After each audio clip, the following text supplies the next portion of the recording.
Hello, and welcome. So, today I'm gonna tell you, if you are at least anyway left-leaning person, then how media screws with you and how some political activists try to screw with you, and even more to screw with your money. So let's just jump right in. You've never done it, have you? No, I've never done it before. So, what are you wondering about the guys? About the guys? The guys looking at the video. What do you think about that? I don't know. I kind of like to be watched. You like to be watched? Yeah. What do you like them to see you doing? I don't know. I like to just kind of be myself and I'm really a laid back person, so. So, if a left-leaning person tells you that they are really laid back, then maybe the next question should be that how laid back, and when she talks about how she really is, then let's look into it, shall we? Because here we have, this is to the Berkley Riots just the other day, so our brave activist hero is heading out and saying, headed to Berkeley to disrupt the neo-Nazi white supremacist church circle today. Nervous as fuck, but determined to bring back 100 Nazi scalps. And let's see how Daily Mail talks about it. So, outraged as white supremacist leader is caught on camera punching a woman in the face during bloody brawl at pro-Trump rally in Berkeley. Nathan D'Amigo, who is from Identity Europe, was seen sucker punching a female anti-fascist protester after violence broke out on Saturdays at pro-Trump rally in Berkeley. Woman was knocked to the ground and was later seen wincing in pain. D'Amigo, who claims he's an ex-marine, is founder of the white supremacist group. Police are yet to confirm whether an investigation to the video is underway, and I think there should be investigation underway, but not for the reasons they think there should be investigation. Saturday's rally coincided with the thousands who marched across the country to pressure Trump to release his tax returns. The protest turned violent as counter-protesters showed up both sides broke through netting. Hundreds threw stones, lit fires, tossed explosives and tear gas and attacked with makeshift weapons. At least 21 people have been arrested due to the violence in Berkeley. And it's very convenient to left out that only people using explosives were the anti-fascists this time. The founder of white supremacist group appears to have been caught on video punching a woman in the face at the pro-Trump rally in Berkeley. Nathan D'Amigo was recorded sucker punching anti-fascist protester who goes by Luis Roselma on social media after violence broke out on Saturday between groups of Trump supporters and defectors holding rallies in downtown Berkeley. Roselma, aka Emily Rose Marshall, was knocked to the ground by force of the punch and was later seen wincing in pain as she tentatively put her hands to her face. A GoFundMe page apparently set up by friends reports that she's required hospitalization after the assault and is now being targeted by alt-right trolls. The page has already raised more than 5,000. D'Amigo, who claims he's a former Marine, later posted a video in Twitter showing specks of blood down his arm and shirt. He claimed he'd been administering first aid to someone. So this here is the situation. So our brave heroine comes out and kicks someone on the ground and then gets sucker punched to the head by this evil supremacist, fascist, whatever. So the irony here really is that actually she had a bottle. So it's actually, you could argue that this is self-defense. Now, I don't condone any violence, but if someone comes at me with a fucking wine bottle, I might punch them out before I get hurt. But that's not really even the interesting part here. Because the interesting part here is that let's hear how she claims what happened afterwards. So first off, Let's talk about the day. Did you go up to Berkeley that day, or? Yeah, we left early in the morning to drive up. It was like a 6-hour drive. So we left very early in the morning and got there around, I think, like 1 o'clock. But yeah, everything happened like immediately when we got there. Who were you with? I was with 3 of my other friends. One of them didn't really know anybody up there, but we knew that we'd be able to find friends very quickly. So. Now, are you part of any groups that were up there, or were you just going on your own? We kind of went up as a collective. I'm with the Oak Roots Collective, which is like a coalition of different groups in Ventura County and the Valley. And we kind of went just as individuals. We weren't going of like, oh, Oak Roots, but we just kind of went up to show our support and just be bodies present as counter-protest. You said Oak Roots? Yeah. Okay. And that's like, what kind of, you said a bunch of different groups. Yeah, the Oak Roots Collective is a umbrella collective for a bunch of smaller collectives that are local to different counties that are around here. We're an anarchist Antifa collective. Okay. So you got up there. How soon after, like, what happened? You immediately saw a group of protesters and you just joined the protest? Yeah, we followed the helicopters that were up ahead. We knew that it was at the MLK Civic Center Park. So we just kind of parked close with our GPS and just walked towards where the helicopters were. And obviously immediately you could hear the commotion and everything. You saw the crowds down the street, so we were like, oh, we're here. But yeah, things got really intense very, very quickly. And what do you mean by that? What happened? Well, we probably weren't even there for like 20 minutes before we got rushed and the whole attack happened. Describe that. Describe what happened. What do you remember? So basically what happened, it all happened really fast, but a smoke bomb went off in the area where the white nationalists and the neo-Nazis were, and everybody was just kind of like confused like what was happening because it filled like the whole intersection. But they took the opportunity and they just started rushing and started attacking people on the other side. And so me and my friends were fleeing, and as we were running away, I lost most of my friends, but I was trying to find just follow my boyfriend, who suddenly just disappeared, and I couldn't see where he was. And the next thing I knew, I'm like trying to just like block myself away from different people who were like pushing me and just like attacking other people. And I was just trying to get out of where I was because I was in a really like cornered spot. But he disappeared because he got ganged up on by like 7 different people at once. So he was like underneath a bunch of people, and I was trying to find him. And the next thing I remember was like turning around, and from the corner of my eye, I saw like this fist coming at me, and I didn't have any time to like understand and process what was going on. I just like put my arms up to like kind of push him away as much as I could, and he just totally like threw himself into me.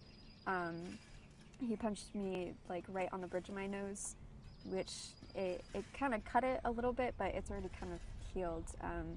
But I got thrown. So, cut it a little bit, but it's already come healed. Remember this part. So, she says herself that she wasn't any seriously hurt. And okay, well, actually, like if we look at here, well, this is a bad video, but I've looked at some slow-mo videos also. You can verify this yourself. The hit comes to the forehead more than the nose. But yeah, like anyway, so she testifies herself that she wasn't that seriously hit. Down. I'm pretty sure he just ran. He fled. I got right back up. I was punched twice more by 2 other people. People kept trying to throw me down to hit my head on the rocks that were in the planter, and I was really just trying not to get my skull cracked open. But they kept throwing me down, and the last thing that happened was someone came up, and it was crazy because I made eye contact with him as he was running up to me, and he grabbed me by like my shoulders like this, and he started kneeing my forehead a bunch of times. But I kind of just tried to struggle away, and I like tried to get him off me, and they all just kind of ran. They fled. It was like quick hit and runs, and it was over. Was it all men? Yeah. Describe what that was like emotionally. There was no time for emotion. In that moment, I was just terrified. I didn't have any time to process really what was happening. All I knew was I was trying to find my boyfriend, and I was trying not to get hit. I was just like, holy crap, there's so much going on. I'm trying to protect myself, like just trying to get out of there. I just had that instinctual like flee feeling to get out of there. Did you worry that you were going to be seriously hurt? Yeah, totally. I mean, even when it was happening, I realized, I knew that they were like trying to crack my skull open on the curb and on the rocks in the planter. So I was like understanding that much, but it really seemed like they were trying to hurt me as much as they could. So, yeah. Were there any words exchanged with you and these people prior to the attack? Did you feel like it was just completely random and unprovoked? On me, definitely. I think the whole rush was basically unprovoked. Yes, totally, definitely. It wasn't like you were attacking people with bottles. Totally unprovoked, as you say. I think the smoke bomb happened, and they just were kind of like, charge! We're gonna be like some army raid thing, and so they just charged. And I was actually on the sidelines. I was watching, taking pictures, and that was my other Taking pictures with your wine bottle? thing I was concerned about was my camera. It's my baby. But I didn't exchange any words with anybody. I was just standing there. What did you do immediately afterwards? Once I'm assuming you finally got up? Is that what you were able to do? Yeah, I finally got up because they left. Like, they were actively pushing me down, and every time I went to get up, I felt like I was being thrown down. But the second that I was up and like, okay, oh God, and I like kind of got myself, I couldn't really see well either because there was like pepper, like mace in my eyes. So my eyes were really stinging, but I immediately went to look for my partner, he was like right a couple yards away from me, and his face was just drenched in blood, and his pants and his shirt were like covered in blood. And so of course, like, nothing about me hurt anymore, and I was like, oh, let me help you, and medic, trying to make sure he was okay, because he looked pretty gnarly. So what'd you guys do then? Did the cops come, or? No, I honestly, I didn't see any police until way later in the whole thing. There was no police present when the smoke bomb went off. There was no police around, and I really didn't. There wasn't anybody so far. Did you guys file a report or anything? No. We were honestly just trying to be okay and make sure that we were taking care of ourselves first, and we were just wanting to get home too. Back to Thousand Oaks? Yeah. So after that, did you? Yeah, so sorry about that. Was a little bit long. Well, 20 people were arrested. That was a little bit long, but I want to give all the context there. So she wasn't particularly hurt or just a minor cut in the nose or whatever.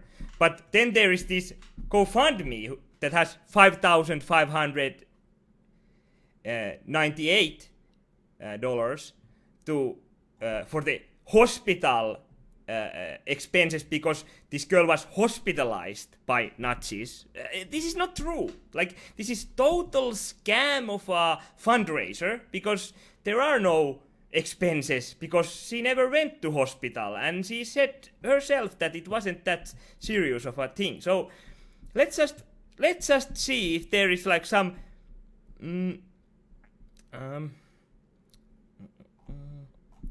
if there is like a quick button to, yes, report. So how can we help?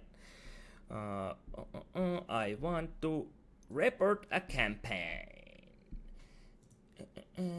So let's use this as here.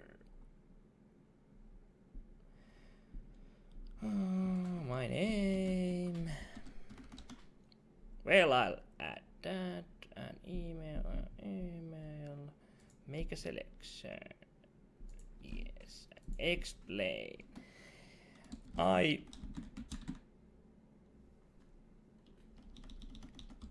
just a concerned citizen. Individual concern. And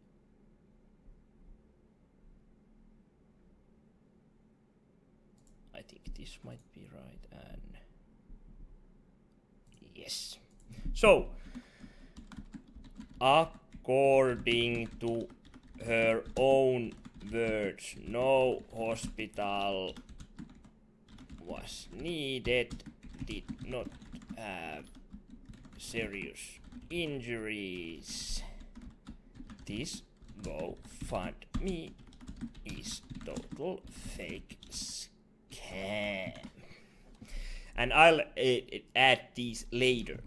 But so, yeah, so of course, if you look at mainstream videos or whatever, they are all stuff that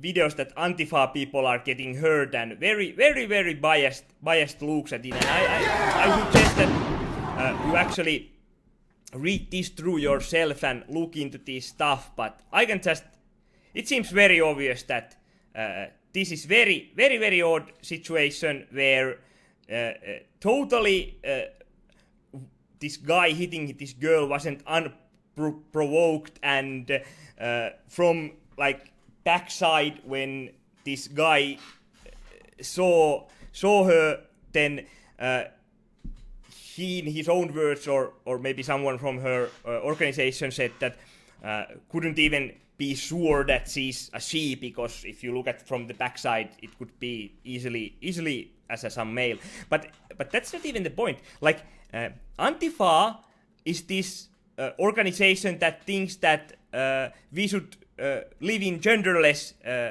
society where men and women are treated equally, and I don't think in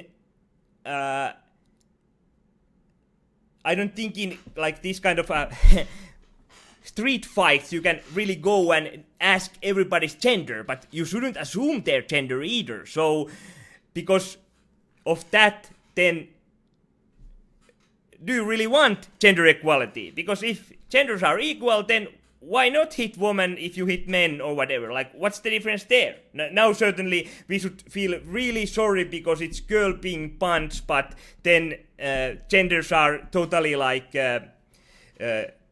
not a real thing, and it can be whatever, and we should ask everyone what's their gender. Like, even their own logic makes no sense. They are not treating women as equals when they are complaining about this very fragile little girl getting punched by a big man. So take it as you will. Very odd.